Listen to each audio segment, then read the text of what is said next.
Hello friends, હું છું જયશ્રી વી ગોસ્વામી. તમારું સ્વાગત છે જયશ્રી કિચન હાઉસમાં. તો ફ્રેન્ડ્સ, આજે આપણે બનાવીશું આથેલા મરચાં. તો આથેલા મરચાંને આપણે તૈયાર કરીને 2 મહિના સુધી સ્ટોર કરી શકાય છે ફ્રેન્ડ્સ. અને આ વિડીયોને એન્ડ સુધી જરૂરથી જોજો.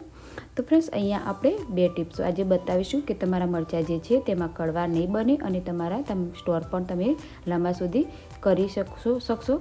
એ રીતના આપણે આજે મરચાં બનાવીશું. તો આ રીતના પાછળનો જે દોડીનો ભાગ છે તેને કટ કરીને આપણે ઊભા કટ લગાવીશું. આડા અને ઊભા કટ લગાવીને તેને વચ્ચેથી આ રીતના 3 ટુકડા કરી લઈશું. તો ફ્રેન્ડ્સ, આ રીતના બધા જ મરચાંને હું આ રીતે તૈયાર કરી લઈશ. અને અહીંયા આપણે 250 ગ્રામ જેટલા મરચાં આપણે લીધા છે ફ્રેન્ડ્સ. તો ધોઈને મેં સાફ કરીને બધા જ મરચાં આ રીતે કટ કરીને તૈયાર કરી લીધા છે.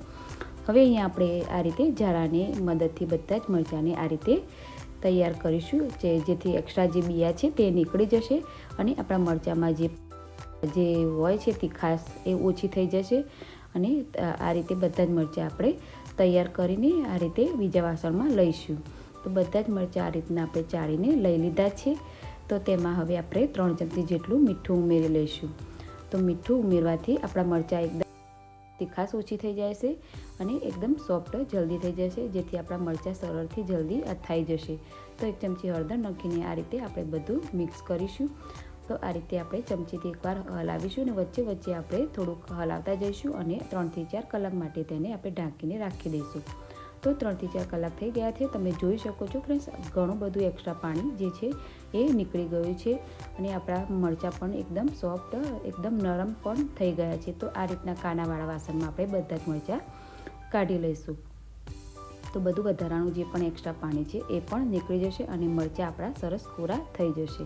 તો બસ હવે અહીંયા આપણે આ રીતના પેપર લઈશું, જેથી પેપરમાં પાણી એકદમ બધું શોષી લેશે. તો બધા જ મરચાં આપણે તેમાં આપણે રાખી દઈશું. તમે કોઈ પણ કોટન કપડા પર તમે રાખી શકો છો.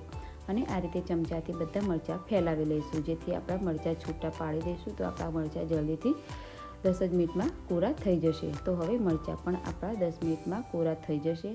હવે અહીંયા આપણું તેલ પણ ગરમ થઈ ગયું છે ને એને હવે આપણે એકદમ હલકું ગરમ હોય ત્યારે આપણે રાઈના કોરિયા અને 1 ચમચી હિંગ આપણે ઉમેરી લઈશું.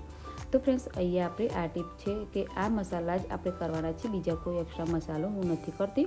એટલે એનાથી આપણા મરચાં જે છે તે કડવા નહીં થાય અને આપણા મરચાં પણ સરસ થશે. હવે મરચાં બધા ઉમેર્યા પછી આપણે તેને મિક્સ કરી લેવાનું છે.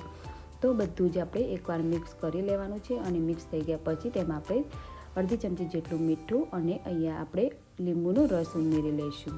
તો 1 લીંબુનો રસ ઉમેરી લેવાના, એટલે તેનાથી પણ આપણા મરચાં એ છે ખટમીઠા બનશે અને બહુ જ ટેસ્ટી બનશે. તો બસ હવે મિક્સ કરી લઈશું અને તેમાં આપણે 1 લીંબુના ટુકડા ઉમેરીશું. તો અહીંયા પણ એક ટિપ્સ કે લીંબુના આપણે ટુકડા ઉમેરીશું ને તો એનાથી આપણે જે અથાણું છે લાંબા સમય સુધી રહેશે અને તમે તેને ફ્રીજમાં સ્ટોર કરી શકશો અને બગડશે પણ નહીં. તો તમને મારો વિડીયો ગમ્યો હોય તો ફ્રેન્ડ્સ લાઇક, શેર અને સબસ્ક્રાઈબ કરવાનું બિલકુલ ના ભૂલતા.